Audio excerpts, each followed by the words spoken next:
समस्त पार्षदगण, सभी साथियों, जैसा कि हम सबको विदित है कि जब से बीजेपी की सरकार बनी है, इन्होंने एक मुहिम चला रखी है कि चुनी हुई सरकारों को किस तरह से गिराया जाए, लोकतंत्र की किस तरह से हत्या की जाए। वैसा ही षड्यंत्र झुंझुनू नगर परिषद में पिछले 2-3 महीने से देखने को मिल रहा है। राजस्थान में 2019 में सबसे ज्यादा रिकॉर्ड मतों से जीतने वाली सभापति झुंझुनू की बहादुर जनता ने नगमा बानो को 60 में से 53 वोट देकर के सभापति बनाया। आज भी 53 के 53 के साथ में जुटे हुए हैं। अविश्वास तो ये ला नहीं सकते। पिछले दरवाजे से कार्रवाई की इन्होंने। हम लोग माननीय सभापति जी के नेतृत्व में उच्च न्यायालय गए और उन्होंने दूध का दूध और पानी का पानी किया है। सवाल करो भाई, बताओ। आज की प्रेस कॉन्फ्रेंस के बारे में आज आप सबसे रूबरू होने का हमें अवसर मिला, इसलिए आप सब लोगों ने अपने भारी और कीमती समय से हमें आज का समय दिया। उसके लिए सबसे पहले मैं आप सबका धन्यवाद करती हूँ, शुक्रिया अदा करती हूँ। आपकी स्थिति आपके सामने है, जैसे खलील जी ने अभी आप सबको थोड़ा मोटा बातें बताई है, उसी विषय में हम सब आज आप सबके साथ रूबरू हुए हैं। सबसे पहले मैं उच्च न्यायालय का शुक्रिया अदा करती हूँ, आभार व्यक्त करती हूँ, जिन्होंने दूध का दूध और पानी का पानी किया। ये सब सत्य जो है वो साबित किया उच्च न्यायालय ने कि सत्य जो है वो आप लोग उसे बुरा कह सकते हो, उसे पछाड़ने की कोशिश कर सकते हो, लेकिन हरा नहीं सकते। जब भी ये हुआ है, जब सच्चाई को दबाने की कोशिश की गई है, तब ऐसे ही उच्चतम न्यायालय ने फैसले किए हैं और अच्छाई को सामने लाए हैं। और जो लोग ऐसी मंशा रखते हैं, जो लोगों को पछाड़ने में, और उनके हाथों में कुछ शायद अब कुछ नहीं है, तो जो जैसे कि वो बौखला गए हो, ऐसी उनकी स्थिति बन गई है। आगे आप लोग जो सवाल करना चाहें। आपके क्या आरोप थे कि उनको लेकर आपको हाईकोर्ट जाना पड़ा? क्या आरोप थे आपके? 2 मुख्य आरोप आप लोगों के सामने आए हैं उस नोटिस में, जिसमें एक सबसे पहले जो था वो मेरे वाहन का दुरुपयोग करने का मुझ पर इल्ज़ाम लगाया गया। दूसरा एक अवैध निर्माण का मुझ पर इल्ज़ाम लगा। जो दोनों ही इल्ज़ाम जो मेरे ऊपर लगे वो दोनों ही बेबुनियादी साबित हुए, जिसमें उनके पास कोई ग्राउंड नहीं था। और उसी के तहत उच्च न्यायालय ने जो फैसला सुनाया, मैं उसकी अनुपालना करती हूँ। हाईकोर्ट ने आपको नोटिस का जवाब देना था, नोटिस का जवाब दिया है किसी ने आपको कोर्ट का? नहीं, मैंने नोटिस का जवाब दिया है। जिस तरीके से कार्यवाही होती है मैंने उसी तरीके से किया है। आप लोग जो भी इंफॉर्मेशन है वो निकाल सकते हैं। इंग्लिश मंत्री जावेद सिंह कर रहा है, वो बोलेंगे 1-2 दिन में ही देखने को मिल जाएगी। किस तरह वो सारा तो आप लोगों के सामने है। वो तो कल शाम को भी ये न्यूज़ आ रही थी कि हट गए हैं पोजीशन से, लेकिन आज मैं आपके सामने हूँ। आपके जो पोजीशन है वो आपके सामने है। आप हाईकोर्ट गए तो हाईकोर्ट ने आपको किस आधार पे ये राय दी? क्योंकि हाईकोर्ट एक ऐसी कोर्ट, ऐसा स्टेट है, वो अपने आप में एक अपना लेवल रखता है कि वो किसी भी बेबुनियादी हो या बुनियाद पे जो अपन वहाँ अपील लेकर जाते हैं, तो वो भी तो एक अपना अहम रखते हैं। वो भी उसके पीछे की इंफॉर्मेशन निकालते हैं, उसका जो क्या सच्चाई है, इसके पीछे कितना झूठ है, वो उसके पीछे जाते हैं। तो शायद कहीं ना कहीं उन्होंने भी कुछ यहाँ अपना कुछ किया ही होगा फैसला लेने से पहले। तो उनको कोई जब बुनियाद मिली नहीं होगी, तो ये जाहिर सी बात है कि ये जो इल्ज़ाम है वो बेबुनियादी ही साबित होंगे। नगर परिषद के कर्मचारी आरोप लगाते हैं कि आपके ससुर वाहन का दुरुपयोग करते हैं। ये सारे बेबुनियादी इल्ज़ाम हैं। आप लोगों ने सब, मैं मीडिया से, मेरा जो 5 साल का कार्यकाल रहा है, इसमें मैंने मीडिया से भी हमेशा भाईचारा मेरा बना रहा। मुझे, चाहे आप में से सारे मेरे पत्रकार बंधु हैं, मैंने कभी किसी से कोई द्वेष नहीं रखा मन में, कभी किसी से आपके सामने यूँ नहीं रहा। उसमें वो जब जो निकाला था वो बातें पहले की थी पत्रकार जी। अभी जो अपन जो मुद्दे पे बात कर रहे हैं उस पर बात करते हैं, और उसकी भी शिकायत है, मैं आपसे माफ़ी चाहूँगी। अभी जो है फ़िलहाल आपके सामने है, आपने मेरा कार्यकाल देखा है, हर जगह देखा है, आप लोगों ने मीटिंगों में भी देखा है, नगर परिषद में देखा है, झुंझुनू शहर की सड़कों पे मेरा काम देखा है आपने।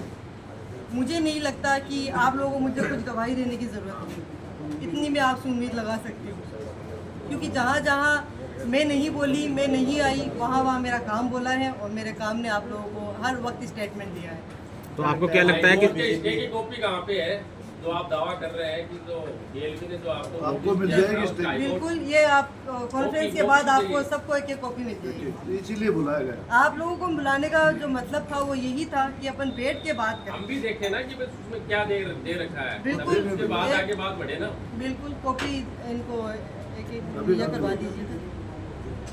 क्या लगता है नगर परिषद के कर्मचारी नाराज हैं, फिर बीजेपी गिरा में जाता है?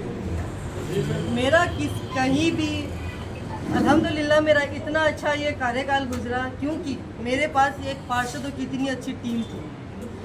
आप लोग मानिए कि 60 में से 53 बहुमत से पूरे राजस्थान में एक रिकॉर्ड बना के मैंने जीत हासिल की थी। उसके पीछे अगर जो श्रेय जाता है वो मेरी पूरी पार्षदों की टीम को जाता है। आपके कार्यकाल में पार्षदों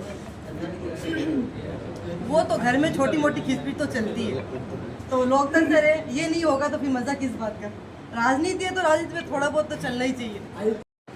ठीक है, मेरा सबके साथ अच्छा काम रहा, मुझे किसी के बारे में कुछ नहीं बोलना, क्योंकि मैंने हमेशा अपना दिल साफ रख के अपनी अच्छाई से काम किया, बिना किसी भेदभाव के। मेरा 53 पार्षदों का जो बहुमत मुझे मिला, उसमें से किसी भी एक पार्षद ने मेरे साथ कभी किसी भी तरीके का बुरा व्यवहार नहीं किया, हमेशा मेरा सपोर्ट किया।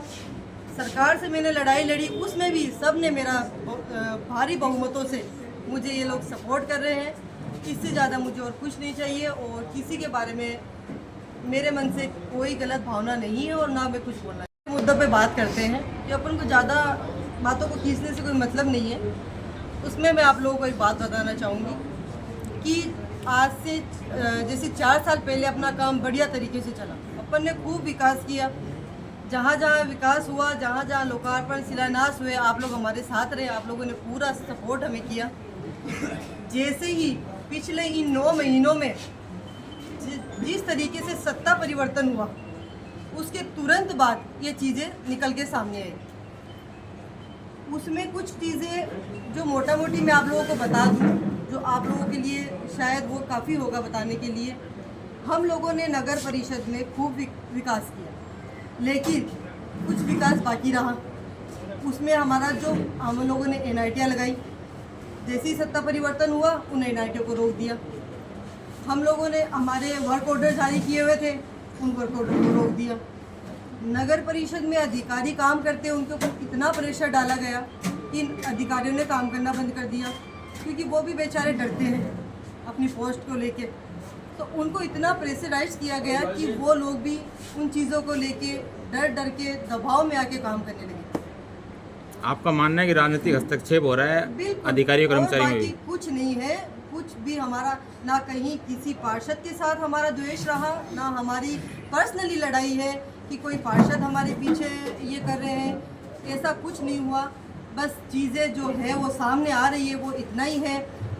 लोकसभा हारे, विधानसभा हारे, अब सभापति की सीट हारे, शुरू से लेके अब तक जो इनका एक मानस बन गया कि अब हार रहे हैं, अब करें क्या। आगे आने वाला वक्त उपचुनाव का आ रहा है, उनमें भी उनको थोड़ा बहुत तो कुछ चाहिए मिर्च मसाला, कि भैया अपन थोड़ी बहुत तो कोशिश करें आगे आने की। बस इसी को बेस बना के इन लोगों ने जो भी कार्रवाई इन लोगों ने अभी जो की है, वो उसी के बेसिस पे की है। अन्यथा मेरा किसी भी, चाहे वो भारतीय जनता पार्टी हो, चाहे मेरे निर्दलीय सदस्य हो, किसी के साथ मेरा किसी भी तरीके का द्वेष नहीं रहा। और सिर्फ यही इनकी सोच है कि किसी ना किसी तरीके से। और एक बात आप लोगों के सामने है कि अपन हारे नहीं, उससे पहले लोगों ने जीत की खुशियाँ मनाना शुरू किया। समझते हो? बिल्कुल। अपन हारे नहीं उससे पहले, तो मतलब उनकी जीत से ज़्यादा चर्चे तो हमारी हार के हो गए। ये भी हमारे लिए प्लस पॉइंट है न कि माइनस पॉइंट रहा। अच्छी बात है, होना चाहिए, थोड़ा बहुत लोगों को पता भी तो चलना चाहिए कि अपने अंदर कुछ बात है। संभावित सभापतियों के नाम सामने आ गए, उस पर आपको क्या कहना था? हाथ जोड़ के नमस्कार है उनका मेरा। कोई दिक्कत नहीं है, उनका मोस्ट वेलकम, आइए, क्या दिक्कत है। अभी तो बैठे हैं, कुर्सी छोड़ी नहीं है, आगे के आगे देखेंगे और इंशाल्लाह 4 साल बड़ी हंसी खुशी से निकले, लास्ट के 2 महीने भी आराम से कुर्सी में निकालेंगे और आपके साथ निकालेंगे। और भी अगर आप लोगों के कुछ ऐसा कोई जवाब हो आप लोगों को चाहिए तो कोई दिक्कत नहीं है, बस आपके सामने बैठे। सरकार की नीयत, क्योंकि फिलहाल सरकार की नीयत साफ नहीं है, क्योंकि जवाब सही था तो फिर नियत का कार्ड नीयत का डर अपने, मैंने अभी आपके ऊपर लेके एक बात कही है कि जब मुझे ये डर है, मुझे डर इस बात का नहीं था कि मेरा जवाब गलत था या मैं गलत हूँ। अगर गलत होती तो आपको 4 महीने और ये इतने 4 साल इतने महीने जो निकले उनमें आपके सामने आ जाता। लेकिन जैसे ही सरकार बदली, मंत्री जी के पास ये लोग जाने लगे, डीएलडी में इन लोगों ने इतना सब कुछ किया है। जैसे हमारे प्रदीप जी अभी कुछ बात छेड़ रहे थे कि आपके पास कुछ खबरें तो होंगी, तो जब ये लोग इस हद तक गुजर सकते हैं तो अपने को आपको लगता है कि कहीं अपनी चलेगी। तो जब इंसान को कुछ ये रहे ना कि अपनी अच्छाई को दबाने की पूरी प्रयास किया जा रहा है तो इंसान कुछ एक लेवल बढ़ के सोचता है। तो मैंने भी वही किया और कोर्ट में अगर मैं गई हूँ तो इसमें मैंने क्या गलत किया? उच्च न्यायालय की शरण मैंने ली है तो इसमें मैंने क्या गलत किया? हर कोई जो इंसान दबाव में रहता है, जो भी कोई अगर किसी को ऊपर प्रेशराइज किया जाता है, किसी को या किसी तरीके का दबाव डाला जाता है, आपके सारे रास्ते बंद कर दिए जाएंगे।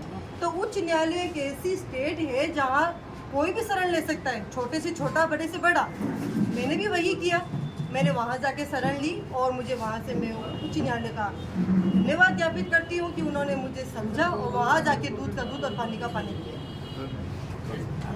आप सब यहाँ आए।